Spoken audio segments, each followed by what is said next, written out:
আসসালামু আলাইকুম। অবিরাম বাংলা সংবাদে সবাইকে স্বাগত জানাচ্ছি আসিফুর রহমান সাগর। শুরুতেই বিআরবি কেবলস সংবাদ শিরোনাম। পাকিস্তানের হুমকির পর হঠাৎ সিন্ধুর ঝিলাম নদীর পানি ছেড়ে দিয়েছে ভারত। ভিসা বাতিলে দিল্লি ও ইসলামাবাদ ছাড়ছেন উভয় দেশের নাগরিকরা।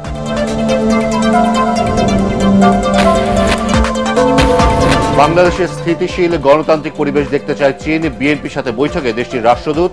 নির্বাচন ও সার্বিক পরিস্থিতি নিয়ে আলোচনা।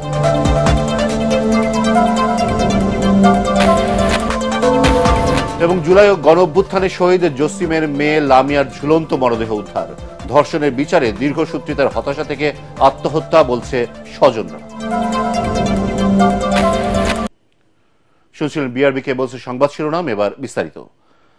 পানি না দিলে ভারতীয়দের রক্তের বন্যা বইবে, পাকিস্তানের এমন হুমকির পর হঠাৎ সিন্ধুর ঝিলাম নদীর পানি ছেড়ে দিয়েছে ভারত। এতে পাকিস্তান শাসিত জম্মু কাশ্মীরে দেখা দিয়েছে বন্যা পরিস্থিতি। এদিকে কাশ্মীরের পেহেলগামে মোদী সরকার জঙ্গি হামলার নাটক সাজিয়ে সেখানে মুসলমানদের উপর দমনপীড়ন চালাচ্ছে বলে অভিযোগ করেছেন স্থানীয়রা। ভিসা বাতিল করায় পাকিস্তান ও ভারত ছেড়ে চলে যাচ্ছেন উভয় দেশের নাগরিকরা। আতঙ্ক বিরাজ করছে সীমান্ত জুড়ে। বিস্তারিত শরীফুল ইসলামের প্রতিবেদনে। কাশ্মীরের পেহেলগামে হামলার পর থেকে চিরশত্রু ভারত পাকিস্তানের মধ্যে এখন যুদ্ধাবস্থা। নৌ, স্থল ও আকাশপথে লড়াইয়ের প্রস্তুতির পাশাপাশি সীমান্তে যুদ্ধের অনুশীলন করছেন দুদেশের প্রতিরক্ষা বাহিনী। এতে ভারত ও পাকিস্তানের সীমান্ত জুড়ে তুমুল উত্তেজনা, আতঙ্ক। কাশ্মীর উপত্যকা জুড়ে জোরালো অভিযান চালাচ্ছে ভারতীয় সেনাবাহিনী। জঙ্গি সন্দেহে গুড়িয়ে দেয়া হচ্ছে মুসলমানদের ঘরবাড়ি।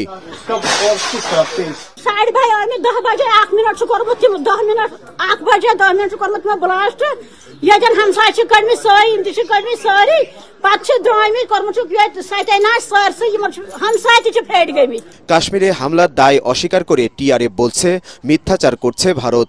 জঙ্গি হামলার নাটক সাজিয়ে মোদী সরকার কাশ্মীরে দমন পীড়ন চালাচ্ছে বলে অভিযোগ স্থানীয়দের। পেহেলগামের ঘটনা আমাদের হৃদয়কে নাড়া দিয়েছে, তবে এর নেপথ্যে মোদী সরকারেরই ষড়যন্ত্র রয়েছে। অভিযানের নামে কাশ্মীরে মুসলমানদের উপর নির্যাতন চালাচ্ছে মোদী। পেহেলগামের ঘটনার কোনো তদন্ত না করে পাকিস্তানকে দোষারোপে তীব্র সমালোচনা করেছেন দেশটির প্রধানমন্ত্রী শাহবাজ শরীফও। ভারত কোনো তদন্ত ছাড়াই মিথ্যে অভিযোগ করে কাশ্মীরের জনগণের উপর অত্যাচার চালাচ্ছে। তাদের দোষারোপের রাজনীতি বন্ধ করতে হবে। পাকিস্তান যে কোনো ঘটনার তদন্ত চায়। এদিকে ভিসা বাতিল করায় ভারত ছেড়ে চলে যাচ্ছেন পাকিস্তানিরা।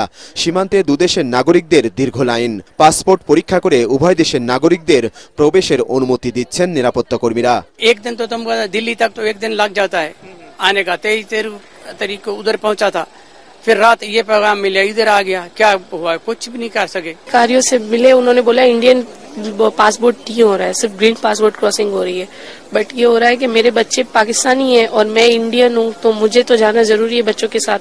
तो मुझे आज ही के दिन में आई थी, एक हफ्ते में मुझे जाना पड़ रहा है। 6 दिन रही हूँ मैं इस हादसे की वजह से। बस बहुत जल्दी भागे हम लोग। बस 15 साल के बाद आई हूँ मैं। जो पाकिस्तान में ज़राई शोबे में मसले हैं, पानी का कमी है। নদীতে পানি না দিলে সিন্ধুতে ভারতীয়দের রক্তের বন্যা বইবে। পাকিস্তান পিপলস পার্টির নেতা বিলাওয়াল ভুট্টোর এমন হুমকির পর সিন্ধুর উপনদী ঝিলামে হঠাৎ করে পানি ছেড়ে দিয়েছে দিল্লি। এতে করে সেখানে বন্যার সৃষ্টি হয়েছে। কাশ্মীর নিয়ে পাকিস্তানের সাথে ভারতের নতুন করে বিরোধ ভাবিয়ে তুলেছে প্রতিবেশী দেশগুলোকেও। শরীফুল ইসলাম, এটিএন বাংলা। বাংলাদেশের স্থিতিশীল ও গণতান্ত্রিক পরিবেশ দেখতে চায় চীন। নির্বাচন কবে কিভাবে হবে এটি বাংলাদেশের অভ্যন্তরীণ বিষয় এবং এদেশের জনগণই তা নির্ধারণ করবে। গতরাতে বিএনপির সাথে চীনা কমিউনিস্ট পার্টির বৈঠক শেষে এসব কথা বলেন বাংলাদেশে নিযুক্ত চীনের রাষ্ট্রদূত ইয়াও ওয়েন। এ সময় বিএনপি মহাসচিব মির্জা ফখরুল ইসলাম আলমগীর বলেন, চীন বাংলাদেশের স্থিতিশীলতা ও অগ্রগতি দেখতে চায় এবং এ লক্ষ্যে বাংলাদেশের মানুষের সঙ্গে কাজ করবে তারা। আগামী নির্বাচন নিয়ে বিএনপির অবস্থান সহ দেশের সার্বিক পরিস্থিতি নিয়ে চীনের সাথে আলোচনা হয়েছে বলেও জানান তিনি। We discuss how China, Bangladesh, and Communist Party of China and BNP work together to enhance our cooperation and to look after next 50 years cooperation between us. China, তারা অন্যের দেশের অভ্যন্তরীণ ব্যাপারে হস্তক্ষেপ করতে চায় না, তবে তারা জেনেছে যে নির্বাচনের পরিস্থিতি কি, দেশের বর্তমান পরিস্থিতি কি আমরা সেটাকে তাদেরকে ব্রিফ করেছি। আমাদের দুই পার্টির সম্পর্ক আরো বৃদ্ধি পাচ্ছে, ভবিষ্যতে আরো বৃদ্ধি পাবে। জুলাই গণ অভ্যুত্থানের শহীদ জসিম উদ্দিনের মেয়ে লামিয়ার ঝুলন্ত মরদেহ উদ্ধার করা হয়েছে। পরিবারের অভিযোগ, ধর্ষণের শিকার হয়ে লজ্জা, চাপ ও বিচারে দীর্ঘসূত্রিতার হতাশা থেকে আত্মহত্যার পথ বেছে নিয়েছে লামিয়া। অভিযুক্ত ধর্ষকদের দৃষ্টান্তমূলক শাস্তির দাবি জানিয়েছেন স্বজনরা। মনির হোসেন তপুর রিপোর্ট।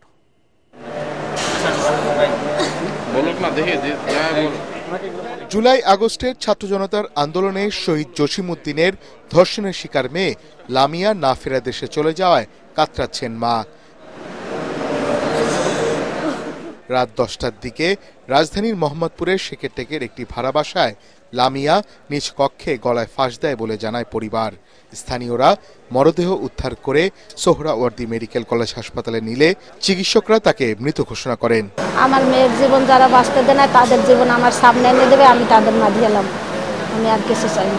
দরজা আটকানো, তারপর ভাঙ্গে তারা সবাই বের করে আসে, মেডিকেল নিয়ে আমার ফোন দিয়েছে, আমি মেডিকেল আসছি। তার মৃত্যুর খবরে হাসপাতালে ছুটে আসেন অনেকেই। ধর্ষকের প্রকাশ্যে এই মৃত্যুদণ্ডের ব্যবস্থা করতে হবে, কারণ এমন অনেক জায়গা আছে যেই জায়গাগুলোতে আসলে এত সুশীলতা দেখিয়ে লাভ নেই। লামিয়া যাতে এইভাবে নিজের লজ্জা ঢাকার জন্য নিজের গলায় ফাঁস না নিতে হয়, নিজের জীবন দিতে না হয়, সেটা অন্তত এই সরকার যে কয়দিন আছে সেটা নিশ্চিত করুক। গত 18 মার্চ সন্ধ্যায় পটুয়াখালীর পাঙ্গাশিয়া ইউনিয়নে নিজ বাড়ি থেকে নানা বাড়ি যাওয়ার পথে ওই তরুণী সংঘবদ্ধ ধর্ষণের শিকার হন। পরে তিনি নিজেই বাদী হয়ে দুমকি থানায় আসামিদের বিরুদ্ধে মামলা দায়ের করেন। আমাদের যে শহীদদের পরিবাররা রয়েছে তাদের নিরাপত্তা ছিল এই রাষ্ট্রের সর্বপ্রথম দায়িত্ব, কিন্তু এই নিরাপত্তা দিতে রাষ্ট্র ব্যর্থ হয়েছে। সেটাই আমরা প্রমাণ পেলাম শহীদ জসিম ভাইয়ের মেয়ে লামিয়ার যে ঘটনাটি ঘটেছে সেটার উপরে। আমরা এর সুষ্ঠু বিচার দাবি করছি এবং যত দ্রুত সম্ভব এই তদন্ত সম্পন্ন করে শহীদ জসিম ভাইয়ের মেয়ে লামিয়ার ধর্ষণ মামলার সাথে যারা জড়িত আছে তাদের সকলকে অবিলম্বে গ্রেফতার করার দাবি জানাচ্ছি। নিহত তরুণীর বাবা জসিম উদ্দিন ছাত্র জনতার আন্দোলনের সময় গত 19 জুলাই রাজধানীর মোহাম্মদপুর এলাকায় গুলিবিদ্ধ হন। 10 দিন পর ঢাকা মেডিকেলে চিকিৎসাধীন অবস্থায় তিনি মারা যান। মনির হোসেন তপু, এটিএন বাংলা, ঢাকা। খুলনা প্রকৌশল ও প্রযুক্তি বিশ্ববিদ্যালয় কুয়েটের আন্দোলনকারী 4 শিক্ষার্থীকে মারধর করেছে দুর্বৃত্তরা। আহত অবস্থায় তাদের কুয়েট মেডিকেল সেন্টারে ভর্তি করা হয়েছে। আহতরা হলেন কুয়েটের 19 ব্যাচের শিক্ষার্থী মোহাম্মদ ওবায়দুল্লাহ, মুজাহিদুল ইসলাম, গালিব রাহাত ও মোহন। গত রাতে খাবার খেতে গেলে দুর্বৃত্তদের হামলার শিকার হন তারা।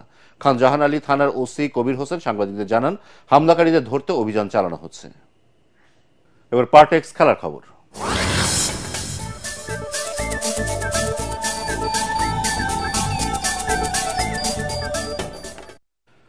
রিয়াল মাদ্রিদকে হারিয়ে কোপা দেল রের শিরোপা ছুঁল বার্সেলোনা। নির্ধারিত সময়ের খেলা শেষ হয় 2-2 গোলে। এরপর অতিরিক্ত সময়ে জুলস কুন্দের দুর্দান্ত শটে শিরোপা নিশ্চিত করে হ্যান্সি ফ্লিকের দল। এ নিয়ে 32 বার এই প্রতিযোগিতার শ্রেষ্ঠত্বের মুকুট পড়ল বার্সেলোনা। Report SM আশরাফের। মায়াবী রাত যেন স্বপ্নের মাঠে ফুটে ওঠা এক রূপকথা। সাদা শিবিরের হৃদয়ে কাঁপানো উল্লাসের মাঝখানে বার্সেলোনা আঁকল শিল্পীর তুলিতে নতুন ইতিহাস। কোপা দেল রের শিরোপা তাদের করে নিল আপন করে। শুরু থেকেই বার্সেলোনার গর্জনের চেষ্টা যেন ঝড়ের আগে অস্থির বাতাসের মতো। রাফিনহা, লামিন ইয়ামালদের পায়ের ছন্দে দুলছিল রিয়াল মাদ্রিদের ডিফেন্স। তেমনি এক মুহূর্তের জাদুতে পেদ্রি বর্জ্যের মতো বল পাঠালেন জালে। রিয়াল বারবার চেষ্টা করলো, আক্রমণে ঝাঁপিয়ে পড়ল। অবশেষে কিলিয়ান এমবাপ্পের অগ্নিঝরা শটে সমতায় কার্লো আনচেলত্তির দল। এরপর ভালভার্দে, বেলিংহামের জাদুকরি পাস আর ড্রিবলিংয়ে কেঁপে ওঠে বার্সেলোনার ডিফেন্স। সেভিয়ার প্লাজা নুয়েভায় চুয়ামেনি স্তব্ধ করে দেন সমর্থকদের। কিন্তু কাতালানরা পিছু হটেনি। হান্সি ফ্লিক যেন সময়ের ওপারে হাত বাড়িয়ে নিয়ে আসেন পেপ গার্দিওলার পুরনো মন্ত্র, পাস, স্পর্শ আর দুঃসাহসের নাচ।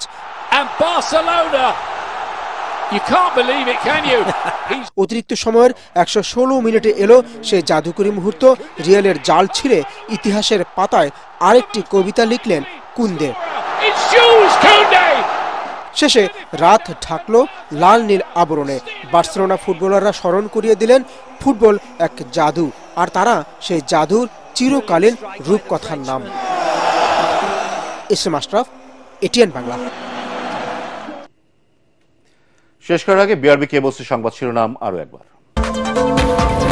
পাকিস্তানের হুমকির পর হঠাৎ সিন্ধুর ঝিলাম নদীর পানি ছেড়ে দিয়েছে ভারত। ভিসা বাতিলে দিল্লি ও ইসলামাবাদ ছাড়ছেন উভয় দেশের নাগরিকরা।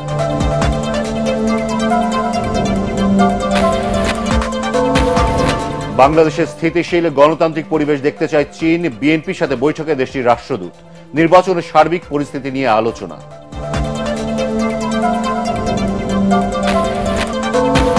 এবং জুলাই গণ অভ্যুত্থানে শহীদ জসিমের মেয়ে লামিয়ার ঝুলন্ত মরদেহ উদ্ধার।